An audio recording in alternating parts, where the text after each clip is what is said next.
He owns and operates the Pack-A-Day podcast that airs 365 days a year with over 12 million views on YouTube. A new adventure begins. It's time for the Pack-A-Day radio show with Andy Herman on 1250 AM and 105.7 FM The Fan, powered by the Potawatomi Sportsbook and on the free Odyssey app. Some other guys in faculty about what it could be like if I decided to come here. And, once I got that comfort zone and they said, and, I got to talk to Rashid a little bit, that's my guy from Penn State, came in together. This is it's like Penn State, it's like home. This is like a brotherhood, it's safe. You focus on ball and, we keep everything the right thing. It kind of gave me comfort and it kind of gave me a better decision. Okay, this is the place where I feel like I can take my next step and continue to have a great legacy here. Good morning, Packers Nation. Happy Tuesday. We made it. It is game week, finally, after a offseason that went on forever in a lot of fun ways. Matthew Golden's a Green Bay Packer. Micah Parsons is a Green Bay Packer. It's real. It exists. It's not fake. We didn't dream it. Micah Parsons is legitimately still a Green Bay Packer. That courtesy of the Green Bay Packers, by the way. But welcome in to the Pack-A-Day radio show. My name is Andy Herman. We are live from the 1250 AM and 105.7 FM The Fan studios and powered by the Potawatomi Sportsbook. We've got Bob Sturm, 96.7 The Ticket in Dallas, to help us understand the entire situation that went down with Micah Parsons in Dallas. A little bit of a different structure today. He's going to be joining us around 8:40 a.m. today rather than around 8:20. We've got a Tommy takeover today in 8:20. He's going to be taking over the second segment today. And we've got a lot of Packers chat, a lot of Micah Parsons chat coming up for you. We'd also love for you to join the show. Nicolay Law Fan Talk and text line 414-677-1250. Again, 414-677-1250. You can also message us over on YouTube like Pale Shelter already did by saying, woo! And he also said, does Micah joining the Packers raise the chances of the team keeping Rashid next season? Got to make Micah happy after all. It's a great question. Haven't even thought of it from that perspective, Pale Shelter. But yeah, if Micah and Rashid are good friends and, that's something that they want to stay together, maybe Rashid's willing to take a little bit of a pay cut to stay in Green Bay. Maybe Green Bay's more willing to take on Rashid. We'll have to wait and see. Probably more of a one step at a time sort of thing right now. Rashid, apparently, per Rashid, is going to be starting at left tackle. That was one of the interesting takeaways from locker room availability yesterday. But I digress. So you can obviously message us on YouTube as well. Adam Block just messaged us. Legends just messaged us. Brett Roll just messaged us. So appreciate you guys chiming in on the YouTube channel as well. Tommy, as I mentioned at the onset there, it's not a dream. It is reality. Micah Parsons is a Packer. We had the opening press conference. We saw him at practice yesterday. It still feels very surreal. Where are you at in your Micah Parsons journey of coming to grips with this entire situation? I bought the jersey this weekend. Oh, yes. So yes. I guess that's where I was at. I was like, wait, number one. Wait. Are we going white? Are we going green? Are we going the navies? What was the go-to choice here? I went with the white. I do not own a white Packers jersey. And I thought, you know what? It's going to look clean. It's going to play. It's going to play at the bars in the all white, looking clean.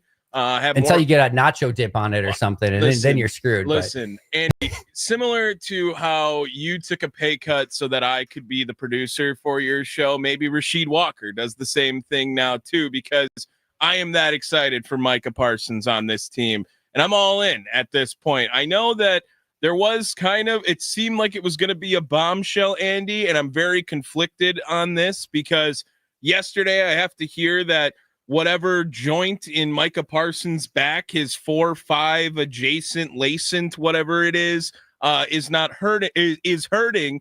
But then at practice, Andy, he's like bending in the most ridiculous poses I've ever seen and lifting up extremely heavy sleds. So what's the deal here with that, Andy?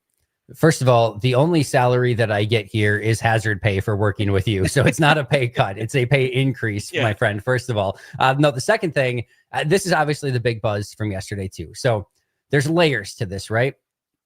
Remember that Micah Parsons, his injury, we'll put in air quotes, in Dallas, where he wasn't able to practice, was a back injury.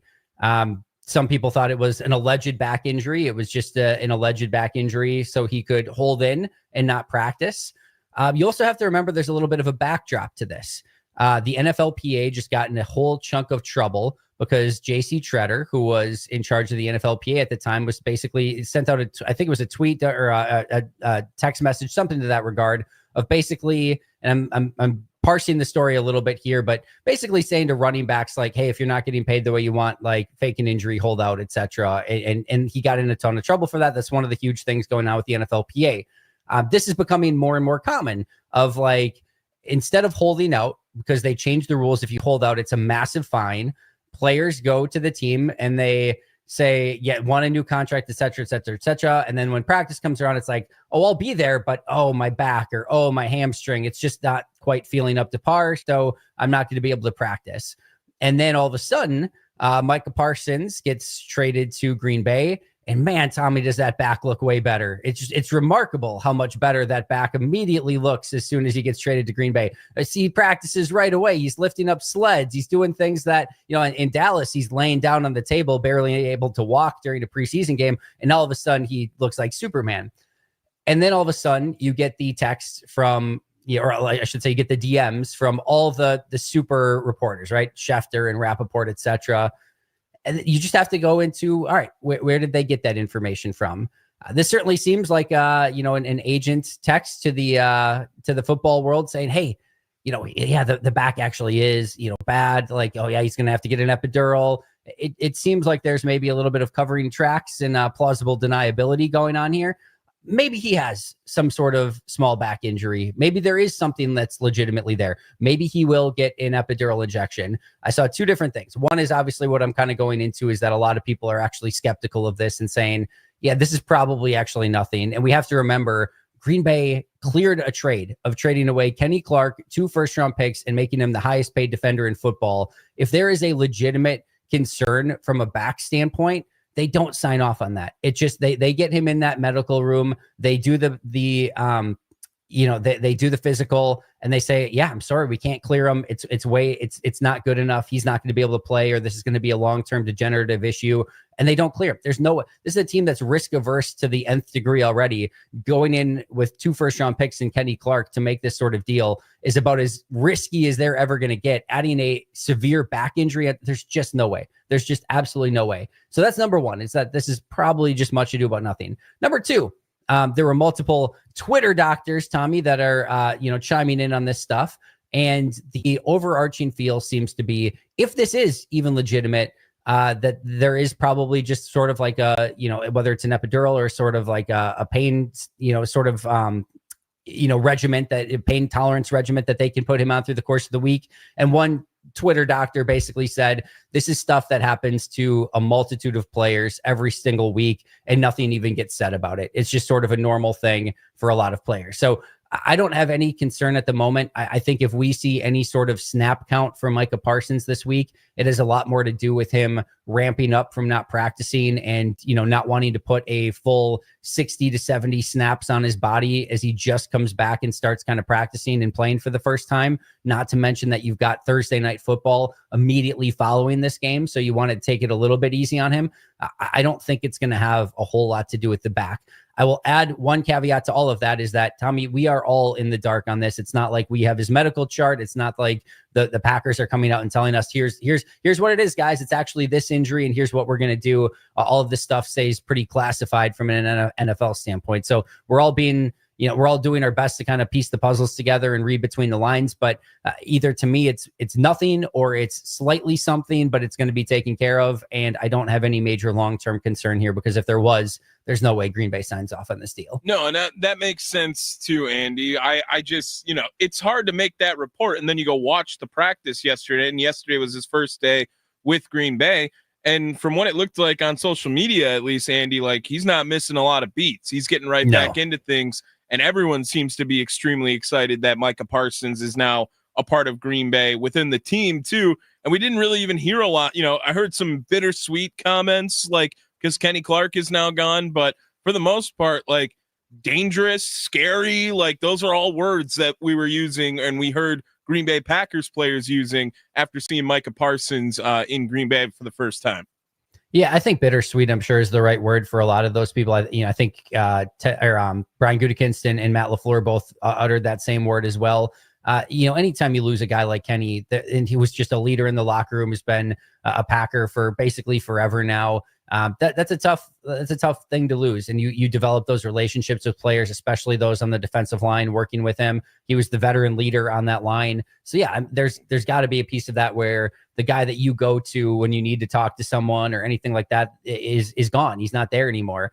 At the same time, every single one of those guys is, a realist. They know what this means. They're getting one of the best defensive players in football that can line up all over the place. And quite frankly, if you're any of those guys on the line, you now know that the guy wearing number 1 down the line is going to get double and triple teamed a ton of times, and you're getting one-on-ones for days. So if you're looking for that next big contract, if you're looking for a breakout season, if you're looking to solidify yourself either as a starter or as a, in Rashan Garry or LVN's case, as a big-time defensive end, your job just got a whole heck of a lot easier because that guy wearing number 1 is out there. So there's definitely a piece of that. And again, everyone knows the talent that Micah Parsons is. So they're not, I don't think too upset about that deal in any real way. He's going to add a real legitimate, unbelievable piece to this defense. And it stinks to lose Kenny. You wish you could have found a way to do it maybe without him. But at the same time, this is going to be I hate to use the word like upgrade from Kenny Clark, because Kenny's just, it's just an aside piece from this, but in general, your defense is getting a lot better by adding Micah Parsons to it. There's no question about it. No, I completely agree too, Andy. And how worried now are you for Green Bay in just the run defense side of things? Because Green Bay's defense last year, it feels like if there's one thing to nitpick at, right? Kenny Clark, the run defense that he helped, TJ Slayton, not there anymore now either. And they're going to be relying a lot on the 5 other defensive tackles they decided to keep on this team now, Andy, in exchange with Kenny Clark leaving for Dallas. The run defense is really the only area of concern it feels like people have now, and everyone else seems to think that this team is stacked at every other level. Yeah, so I think it's a fun conversation because I think there's a lot of layers to it and just a lot of levels to it. So the interesting thing, and I don't agree with either of these grades. I'll start by saying that. But if you look at PFF last year, so remember their average grade is 60. Kenny Clark's run defense grade this past season in 2024 was a 57.1. TJ Slayton's in 2024 was a 45.0. So both of them graded out per PFF as negative run defenders, basically. I want to again say one more time, I grade every player and every play. I don't agree with those grades. I think both of them were above average run defenders, and I think they both helped out quite a bit. And I think Kenny, even with that injury last year, was not the normal Kenny Clark that we were used to. I think he was going to be much better this year than he was last year because he was dealing with that injury. That being said, I think a lot of what went on with the defense last year wasn't just like, oh, we've got big defensive tackles inside. Like we've got Pat Williams and Kevin Williams, like the Williams wall in Minnesota, or you've got like a Gilbert Brown, or you've got, one of these big time run defenders.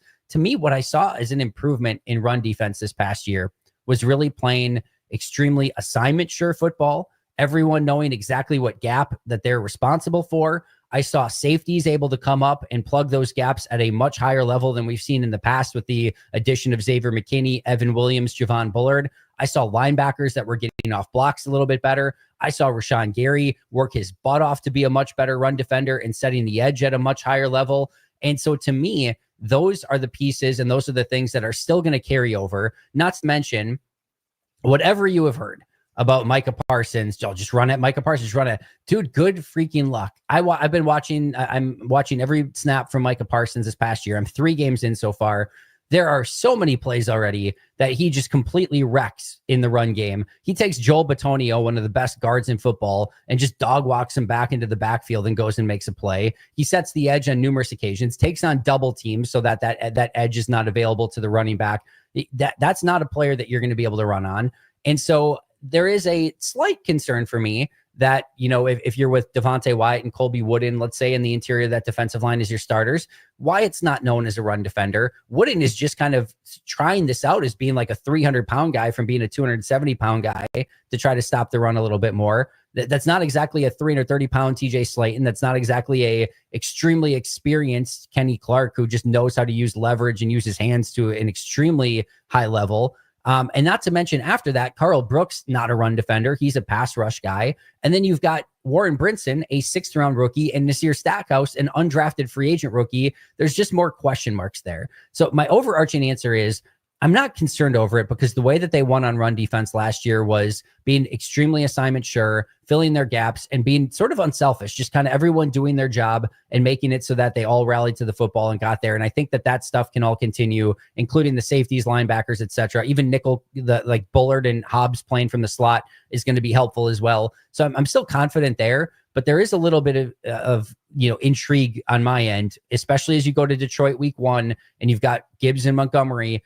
I guarantee you we're going to get a strong helping of interior runs early on and often in that game if Green Bay can't stop it. So it's going to be worth monitoring, but I don't have any major concerns with it, just intrigue if nothing else. Well, I'm intrigued as well. And I also thought that, that was a narrative about Micah Parsons that was pretty new to find something as well about him in his game in the run game. Like in years past, I feel like I've heard he's a great run defender, right? And he does a great job on the outside, setting that edge as well.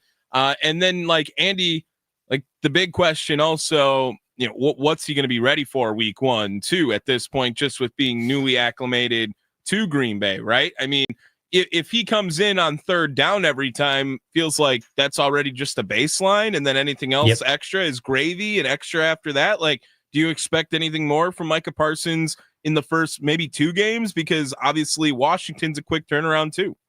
Yeah, first of all, let me know that you're listening to the Pack-A-Day radio show live here on the 1250 AM and 105.7 FM, the Fan Studios, and powered by the Potawatomi Sportsbook. But yes, to answer your question, Tommy, I'm right there with you, and you and I are kind of on the same wavelength there. To me, the baseline is if you just need to use him as a situational pass rusher for these first couple games, that's totally fine. In fact, right after that Washington game, you get like a mini bye going into Cleveland after that. Just mere days ago, we were all set to take on Detroit and Washington with no Micah Parsons, with Rashan Garry and LVN out there as defensive end and Devontae Wyatt. Now, granted, Kenny Clark would have been a piece of that, but still on the edges, you were all set to take on this team with no Micah Parsons and felt still confident about those games that Green Bay could come away with a win. If you don't have the ability to utilize him on earlier downs, if he can't play a full helping of snaps, to me, that's fine. Or again, if he just doesn't have the defense down enough where you can maybe use him in some of the double A gap blitzes or some of the linebacker looks or some of the other things that eventually you're going to be able to line him up everywhere.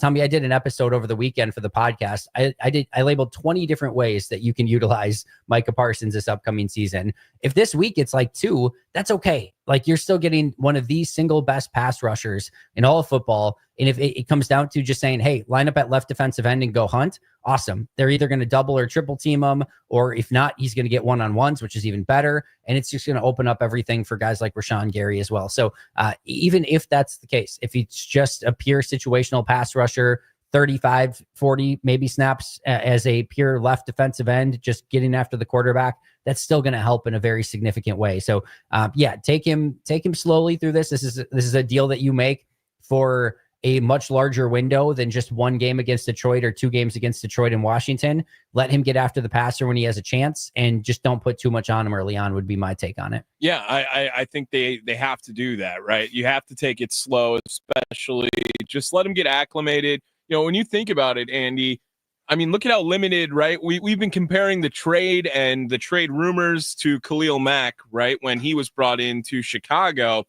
When Khalil Mack played that first game against Green Bay, he was in a very minimal role as well in that game. It was only on the team for a little over a week, and he still wreaked havoc the entire game. I mean, with how talented Khalil Mack was against Green Bay, I think he had a pick 6 in there. He definitely had a turnover of some sort, and he still made a huge difference. Now, ultimately, the result of that game led to Green Bay being victorious, but I still think that he can have a very limited but still effective role in these first couple of games for Green Bay, regardless of how quick his turnaround is to come to the Packers. This is one of the best defensive players in all of football. Yeah. I mean, we're talking, top 5 at very, very worst, probably better than that. And not only that, again, as time goes on too, there's nobody more versatile, that he's the best, most versatile player in the NFL. Where do you like him best then? You said there's 20 different ways you can use him. Like where do you like him best? Yeah, ultimately, the way I like him best is being able to be lined up everywhere at any given moment. That the defenses can't just say, like TJ Watt, for example, one of the best pass rushers in the world. I'm not dissing TJ Watt here in any real way, shape, or form, but he's a left defensive end. He's a left defensive end or a left outside linebacker. He's a left pass rusher all day, every day. That's what he does. He doesn't go to the right side. He doesn't stand up or do anything else. He's just going to stay on that left side. And because of that, you as a game planner can say, all right, we're going to chip or we're going to add a tight end to that side to make sure that he has a much harder time. It's easier to be able to say going into a play, we know exactly where TJ Watt's going to be. When you get to Micah Parsons, he could be left defensive end, defensive tackle, standing up somewhere, roaming around, middle linebacker. Like there's just a billion different ways that you can put him on the field. That's what I love about him, is that eventually you're not going to be able to account for him and where he is. And even if he comes in like a double A gap with like Edgerrin Cooper, which is the scariest thing known to man, those two in the middle of like right over your center, thinking that they're going to blitz, you're going to have to adjust your line inside to make sure that you have that covered. A running back probably ready to pick up inside if need be. And then those two guys could just drop into coverage. And Micah and Edgerrin could just be pure coverage linebackers that they're really good at it. And now you've overcompensated to make sure that they're not blitzing right up the middle. And now Rashan and LVN are probably getting one-on-ones on the outside. You have a 4-man rush. They're not exactly accounting for some of the stuff that you're expecting. And again, maybe you're doing that, and then you're bringing Xavier McKinney or Nate Hobbs or Keyshawn Nixon off the slot. Like, again, there's just so many things that you're going to have offenses, I think, head spinning because of what you can do. So to me, the beauty of Micah, just get him after the quarterback is, of course, the number one thing. But the fact that you can line him up anywhere to do that, and you're not going to be able to specifically account for him or even know if he's rushing on a specific play, that is the real beauty of it. And there's nobody, and I mean nobody, I'd rather have than drawing that up than Jeff Hafley. And I'll just end with this. I came up with 20 really fun ways to utilize him over the weekend, and I know less about football than Jeff Hafley is forgotten. Jeff Hafley is scribbling on napkins and probably on his bathroom wall, and there's probably just like play designs everywhere in his house and in his office right now for ways that he can utilize Micah Parsons, things that I couldn't even begin to dream of. So he is going to have a plan, and like I said, there's nobody I would rather have drawing that up right now than Micah Parsons. All right, Football Talking the Fan is presented by Paramount Plus. You can't count on much these days, but you can always count on Sundays with the NFL on CBS and Paramount Plus. Watch your local NFL game live every Sunday on CBS and Paramount Plus all season long. Visit ParamountPlus.com/NFL to get started today. We are 61 and sunny in Milwaukee, high of 76, low of 61 today, which is right now. We have a Tommy takeover coming up for the next 20 minutes or so. I will be back at 8:40 to talk to Bob Sturm. Excited about that conversation. This is the Pack-A-Day Radio Show powered by the Potawatomi Sportsbook. We'll be right back.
Welcome back to the Pack-A-Day Radio Show. Tommy Wirtz here with you for the next 15 minutes or so while Andy Herman attends to other matters. He'll be back at 8:40. Bob Sturm of 96.7 The Ticket in Dallas to join.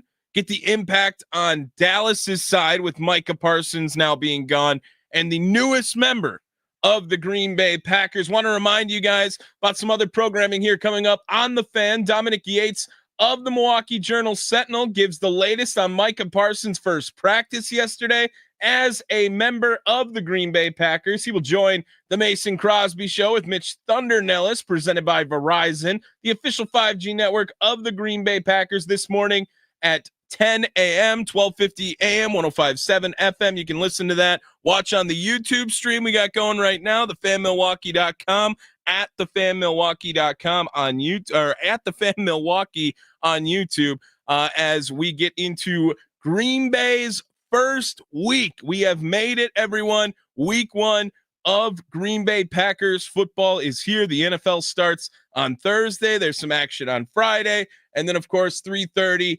September 7th, the Green Bay Packers will be playing the Detroit Lions. And a lot of excitement at Packers practice yesterday, all revolving around Micah Parsons making his first appearance. Rashan Garry spoke on it, and I don't know if you know this, but rhyming with Gary, scary. And we got one hell of a player. So hell of a player for a hell of a player. And like I said, just looking at a couple reps that one had today, it's going to be real crazy and scary for teams. Real crazy and scary, Rashan Garry thinks Micah Parsons can be. He also spoke on Micah and his role, on how it can affect his play as well. His play speaks for itself. His name speaks for itself. I feel like the sky's the limit for him. The sky's the limit for our defensive line group. And just can't wait to see him go. A lot of expectations increasing, not just across the NFL, but within the Green Bay Packers locker room, as you can hear with Rashan Garry. More from him on his expectations for week 1 with Green Bay. What's your excitement level for week 1?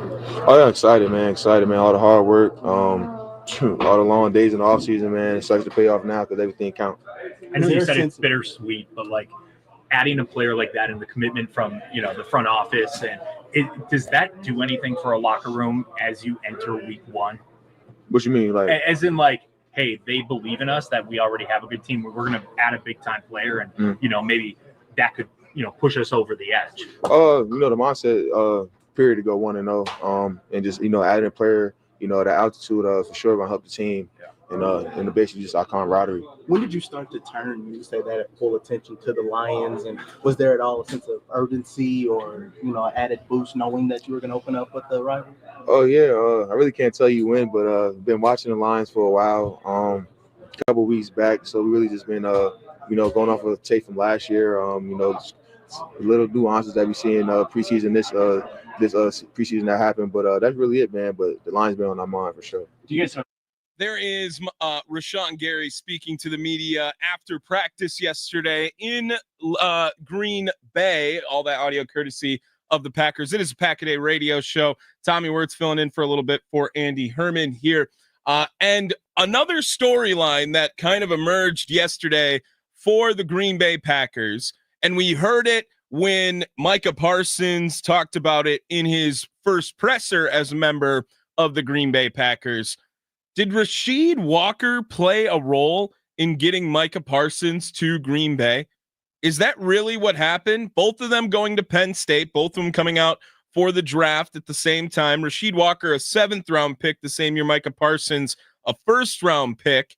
But did he really have that big of an impact? He had said he spoke to him pretty much immediately. That was one of the first guys he got in contact with. Everyone saw the clips in the offseason of Jordan Love and Micah Parsons speaking on that podcast together. But like, how big of a role did Rasheed Walker now and have playing him? He also spoke on what he thinks is going to be the starting offensive line, as he broke the news that he is starting at left tackle. I don't know if that's all true from Rasheed Walker, but really just all in general, Rasheed Walker saying that Micah Parsons really ups the chances of a Super Bowl for Green Bay. I think it upped our chances by a lot. We got a solid pass rusher going across the whole line. I don't think no one's going to be able to, throw the ball like that on us. going to open up opportunities for our DBs and our offense. So, yeah, I feel like, Micah's going to have a good presence on the field, and it's going to really be advantageous to us. Advantageous indeed at audio courtesy of the Green Bay Packers. I think everyone knows that Micah Parsons not only will be inserted and probably the best player on the Green Bay Packers, but what he brings and how he can elevate the rest of the defense for the Green Bay Packers. Another guy that everyone's super excited to hear from and see in 2025, Edgerrin Cooper brought that up yesterday as well. He's also a really versatile player. You're a really versatile player. Have you thought much about what that could mean with you plus him in the same defense? Nightmares for the opposite side of the ball. Fly Half's going to have a pretty fun time with us, so we're ready to look towards that. How in any way does having him here kind of affect what you do in terms of just switching things up and really playing off another really creative piece? No, now I feel like, in my perspective, the officers can't focus on one type of blitzer, one type of pass rusher. We got guys coming from both sides. We got RG. Now we got him. Just everybody on the defensive side of the ball. So, how much easier does it make things for everyone else when you have a guy like Micah coming? Just like what I just told him, you really can't lock on one person, so it's going to take more, and they have to be more cautious. Notice how Edgerrin Cooper avoided the word easier after that was the question asked to him. How does this make things easier for you guys on defense? And I don't think that Edgerrin Cooper wants to give away any sort of plan for Micah Parsons and the Green Bay Packers defense, but easy isn't maybe necessarily the best word, but expectation probably lowers a little bit across the defense for everyone. There are still pieces that people are concerned about on the defense, and we've talked about it a little bit here on the Pack-A-Day radio show. Defensive tackles, it's a lot of green now at this point, and meaning that they have Warren Brinson. They have Nasir Stackhouse making it from that roster as well. Devontae Wyatt, Carl Brooks, Colby Wooden kind of all expected to take on some sort of role with Green Bay and the interior side. I now think that they are going to have a much better season than I thought they were going to have just by adding Micah Parsons to that defensive line. Rashan Garry, a lot of praise last year on his run stopping ability. It doesn't just go with one. It's not one player you are expecting to have stop the run. And I know a lot of us feel like, okay, Kenny, you were great here. No harm, no shade over to Kenny Clark going over to Dallas. Like nothing but the best we're wishing for you. But the Packers had to make this trade. And now you get a division opponent week 1 with a chance to send a message. The Packers going up against Detroit in week 1, I wasn't really a fan of it from the jump. I would like to just know a little more about the teams before you play those very important games. I mean, Andy said last week, this is not a 0% chance that this game doesn't determine the whole season at this point for Green Bay. And Goody went out, made a huge move to go bring in Micah Parsons, one of the best defensive players in the league, because I think he feels that as well. And looking at a couple of other national media outlets and, power rankings coming out in the beginning of the season, one of the dumber things you can do, right? Because it's all just on paper. Look at what happened this weekend to Alabama, right? Number 6 team in the country. And now you are expecting to see number 6 go dominate Florida State. That did not happen. Well, a lot of teams and national beat writers elevating the Green Bay Packers higher and higher with expectations and power ranking. But I don't know. You can't say that just by adding Micah Parsons without seeing anything on the field. I was telling that to Andy. There's no way he's going to play a majority of the snaps on Sunday. There's no shot. If he comes in on every single third down, I think that's worth it. I think that's fine. And you might see that even in week 2 when it happens to the Washington Commanders. I don't want Micah Parsons, if the back injury has any sort of legs, any sort of legitimacy, no need to waste it in the first 2 games. but needing to understand that Detroit, specifically this Sunday, means a lot. It's not a game that's going to be not looked back at some point this season, especially with how bad Green Bay was in the division last year, 1-5.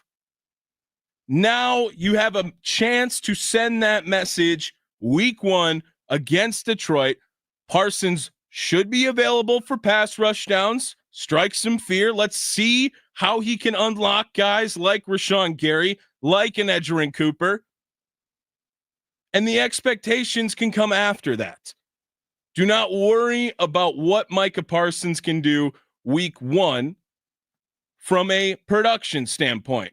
But everyone else, when he is on the field, when Micah Parsons is lined up against the left tackle, against the right tackle, wherever he might be on the defense, make sure you're watching the other guys now just as much. It is the Pack-A-Day radio show. Tommy Wurtson for Andy Herman for one more minute or so here. Important PSA for our listeners, Pack-A-Day radio show is also a podcast. You can find us anytime on Apple Podcasts, Spotify, YouTube now as well, or wherever you get your podcasts. Catch the full episode, jump straight to the highlights. Just open up your favorite podcast app, search Pack-A-Day radio show, hit the follow button so you get every minute of the show your way and on your time. Not to be confused with the Pack-A-Day podcast by any means, which also still exists. You should definitely subscribe to on YouTube and check out those podcasts as well. When we come back, Andy Herman will rejoin the program. Bob Sturm of Dallas, the Tickets, is going to join the show, get some of the impact on Micah leaving and coming to Green Bay from the opposing side of views. It is the Pack-A-Day radio show, live from the 1250 AM, 105.7 FM, the Fan Studios, powered by the Potawatomi Sportsbook. More coming up next.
Welcome back to the Back a Day Radio Show. We are live from the 1250 AM and 105.7 FM Fan Studios, powered by the Potawatomi Sportsbook. Excuse me. It is great to be back. A huge thank you to Tommy for filling in for me this last segment. Got to see my second grader get on the bus, so appreciate him for that. We, though, are now being joined by the one and only Bob Sturm, 96.7 The Ticket in Dallas. You can find him on Substack as well. You can find him on social media at SportsSturm. Bob, it is great to be chatting with you. How are you doing, my friend? Andy, how's it going? I'm doing fantastic. I really appreciate you taking the time. I know it's been a bit of a whirlwind here in Green Bay. I'm sure it's been an interesting little bit of a quest in Dallas as well, trying to get to the bottom of everything that's been going on there. So just I'll have you start by walking us through how this kind of all came to pass from a Dallas side of things, and maybe some perspective into what the Cowboys were thinking here. Well, that's a great question, and I've been trying to get to the bottom of it. And I will tell you, it's certainly something I didn't anticipate the Cowboys doing. And frankly, as somebody from your neck of the woods, I will say it's something I didn't anticipate the Packers doing. So I know these two franchises very, very well, and I guess I've followed the Cowboys closely for 28 years and the Packers closely for about every second of my 53 years. And it just seemed roughly impossible from both perspectives. From the Cowboys' perspective, they never let a guy get away at this point of his career. They're almost too attached to their players through the years. They almost never say goodbye to anybody, especially in their mid-20s, especially of the elite category. And that's where Micah Parsons belongs. And then from a Packers standpoint, and I'm sure you guys have documented this at great length, but the bold strike, the all-in hand in a game of poker is just something the Packers don't normally do. They're very conservative. They're very deliberate, smart, build through the draft, all these types of careful things. And so the match never made sense to me. The rumors never made sense to me, only because I feel like I have 28 years of evidence. And the evidence says at the end of a long negotiation, Jerry definitely usually caves and pays the player more than market value, and ends up in cap Hades, because this always goes the same way and they never do it the easy way. Well, I guess what a great lesson for a media guy to learn is that at a certain point, everything is possible, and now Micah Parsons is up there, and the Cowboys traded for draft picks, again, something they haven't basically done since Herschel Walker. And now they apparently are in a soft rebuild. It's really remarkable. And you bring up, obviously, from so many different angles, right? We watched very closely this happen with Max Crosby and Trey Hendrickson just this offseason. You go through kind of this hold in sort of situation, and they get their deals at the end. They figure out a way to work it out, and ultimately they stay with the team. And just everything led you to believe that would probably be what happened with Micah as well. And then to your point, we saw Dak Prescott and CeeDee Lamb and all these different players from Dallas' side of things, where this happens every single time. And then at the end, he gets his contract. And we also see it every single time where Green Bay is involved in the negotiations. There's rumors of a player going to Green Bay, and then at the end, it never quite happens. So everything historically would tell us this is just a deal that ultimately gets done. I had some pretty strong whispers that were coming to me of what was happening. And I still, to your point, I still was like, yeah, okay, I'll believe it when I see it, because again, these things just don't always usually come to fruition. And yet it did here. From a Cowboys fan perspective, how are fans feeling about this? Is there a lot of frustration with the Cowboys and Jerry? Is there? I've seen some of the maybe twisting of like, well, actually, Micah, he's got his own podcast. Maybe he's not as focused on football. Maybe he's not as good of a run defender. Is there some spin, or is maybe some of that legitimate too? Well, it's complicated, right? Micah Parsons is a very rare talent, and we can't lose sight of that. So I don't assume anyone up in Green Bay or Wisconsin has lost sight of the special points of Micah Parsons. But Look, I'll tell you, he's a little extra in this environment, as the kids might say, in terms of just there's a lot that comes with the dinner with Micah Parsons, and not all of it is smiled upon by his teammates. He's, I guess in today's day and age, it's not that big a deal. He's not breaking laws or anything like that. It's just he is very, I don't want to say individually wired, but he plays for the National Football League rather than his particular franchise at times, and that's not abnormal. So we have to start there. That this is not the 60s. This is not even the 80s. This is the modern day social media athlete who grows up and says, well, why can't I do an interview? Why can't I just not even do an interview? Why can't I just do my own podcast? And why can't I just say what I normally would keep behind closed doors back in the day with a coach that ruled with an iron fist? But now I've got things to say. Win or lose, I'm going to be happy and I'm going to have my platform. And that rubs a lot of people the wrong way, especially old school football people. And so I'll be interested to see how that goes over in Green Bay. If it goes over at all, it's entirely possible that he'll leave all that behind. That happens a lot when people get a fresh start. Is they evaluate, does this make sense? Should I keep doing this? How many humans after a divorce have suddenly gotten in the best shape of their life or something along those lines? So there's a human story here that we've seen over and over and over again, and Dallas people have seen even with Luka Doncic going to the Lakers. I mean, there's a lot of comps, including their age, including how people around them say there's a little extra to what they bring to the table. They're not just a keep your head down professional athlete. They have a lot happening, and they're not going to stop if they play for you. So it doesn't make anybody bad. It just makes you have to adjust to that. Now on the field, there are some limitations to his game.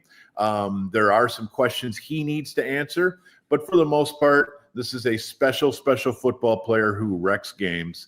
And from a Packers standpoint, I guess I expected them to get in on somebody like TJ Watt just because of the Wisconsin ties and because of his age. It made him a little easier to acquire. I know up there, the JJ Watt and the TJ Watt rumors have never died truly. And so I guess I expected that would be the bold strike. And frankly, getting TJ Watt at age 31 probably would have cost 2 firsts. And to get Micah Parsons at age 26 for 2 firsts is pretty crazy business from both sides. I can't believe Dallas didn't get more. I believe there was way more to be had if they didn't paint themselves in the corner. But it's over, and both teams now see if they made the right move. It's going to be interesting to see how it plays out. We're being joined by Bob Sturm, 96.7 The Ticket in Dallas, of course, on social media at Sports Sturm as well. What a bizarro 6 months for Dallas fans, seeing Luka Doncic get traded away, Kyrie tears ACL, Micah Parsons get traded away. That's an inch, and then of course get Cooper Flagg, number 1, winning the draft lottery as well. What a bizarro stretch of stuff from Dallas sports. I can only imagine it's probably good for sports radio in Dallas, I would imagine. I mean, it probably is, and I can't deny it's a great place to work. There's no doubt about it. Perhaps they're paying the price for the World Series of 2023 that seemed to come out of nowhere. I don't know. Sure. From the Luka thing destroyed people here, and it's going to be weird watching the Mavericks this coming season because it's kind of the start of a new era, and Cooper Flagg helps heal that.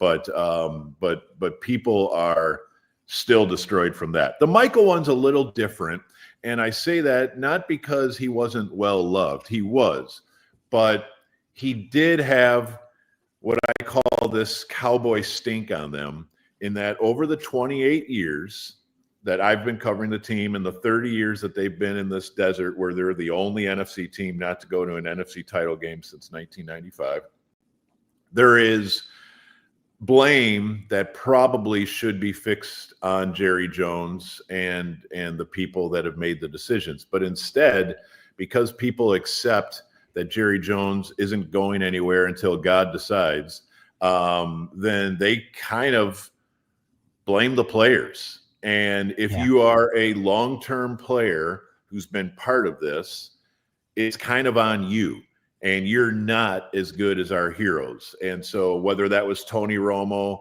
Dak Prescott, Des Bryant, DeMarcus Ware, Jason Witten, all these guys, and some of them were keep your head down type guys like Jason Witten.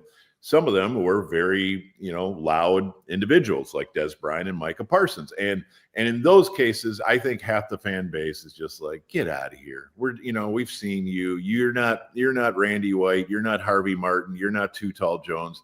You can't win titles like our heroes did. So it's a weird coping mechanism to kind of blame the special players for what is, something that predates their birth. I mean, Micah Parsons was not born until 4 years after Super Bowl 30. So I'm pretty sure he has nothing to do with it.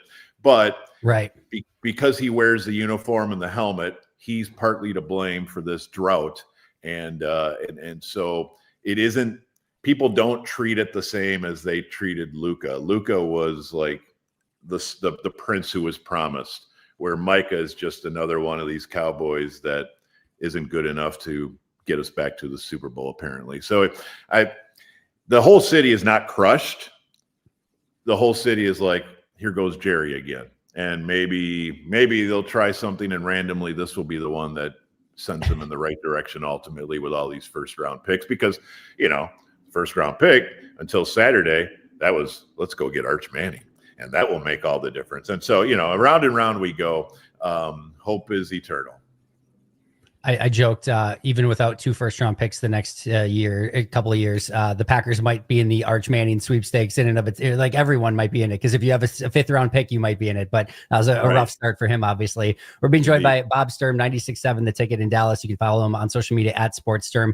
Let's end with this then, Bob. Is Green Bay getting a winning football player in Micah Parsons? Because I think that was one of the things kind of in Dallas. Well, hey, they had this unbelievable player on defense, but they weren't able to win. Green Bay went into Dallas when Micah Parsons was there, and they completely boat raced the Dallas Cowboys, and Micah Parsons was a non-factor. So as excited as most Packer fans are, there is a little bit of like, should we be nervous about this in any way, shape, or form? We've only got about a minute, but I'll let you kind of finish with that. Well, look, when you are running the ball right down the throat of the Cowboys, a pass rusher is, not that practical. And is he a winning player? Yeah. Well, if you have a 4-point lead and you have to kick the ball off to Jared Goff or to whoever, and they've got to pass the ball down the field to try to save the game, and Micah Parsons is rushing, he's a winning player. He will get to the quarterback in situations, but you got to have the lead.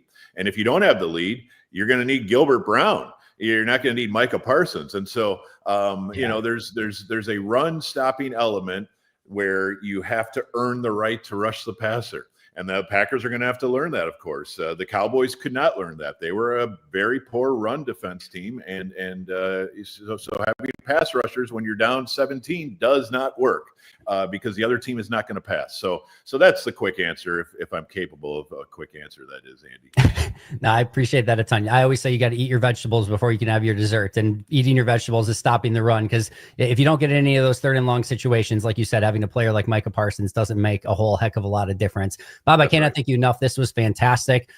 Where can we find you as we exit out here? Oh, at SportsSturm on what used to be called Twitter is probably the easiest way. But yes, I write, I talk, and I love football. So it's always fun visiting with you. Well, amazing stuff. We'll definitely do it again. Maybe we can touch base during Packers Cowboys week coming up in a few weeks here. I appreciate it a ton, and we'll definitely talk to you soon. See you, Andy. Appreciate it. Again, thank you to Bob for joining us on the Fan Guest Hotline, powered by Gruber Law. One call, that's all. Make sure to follow him on social media at SportsSturm. Now, Tommy, let's get to our Potawatomi Sportsbook final thought of the day. You got to do some smart thinking. It's time for Andy Herman's final thought of the day. What are you thinking? Powered by the Potawatomi Sportsbook. What the hell were you thinking? You're listening to the Pack-A-Day radio show on 1250 AM and 105.7 FM, The Fan. Bob and I very much on the same wavelength. You got to eat your vegetables in order to make Micah Parsons pay off. And that's where we go back to that defensive tackle conversation from earlier. Green Bay's going to have to be just as dominant against the run as they were a season ago. Maybe dominant's a little bit strong, but just as good against the run as they were a season ago. If they want to set up those 3rd and long situations, let Jeff Hafley get exotic with some of his looks and let Micah Parsons go hunting. So this is a huge piece of this deal, is that you get one of the premier pass rushers in the NFL, but you have to get in pass rushing situations in order for this to pay off. We'll see if Green Bay's defense is set up to do so in the very, very, very near future as we get set for Packers Lions coming up this Sunday. Huge thank you to Tommy, not only for filling in for that second segment, but for everything he does through the show all year long and everything that he does on a day-to-day basis with us. Stay tuned for that Mason Crosby Show with Mitch Thunder Nellis coming up next from 9 to 11 right here on The Fan. Find the Pack-A-Day podcast 365 days a year, wherever you get your favorite podcasts. We're going to be back tomorrow with Dusty Evely. Really excited about that conversation. This has been the Pack-A-Day Radio Show. Enjoy your Tuesday, and of course, go Pack Go.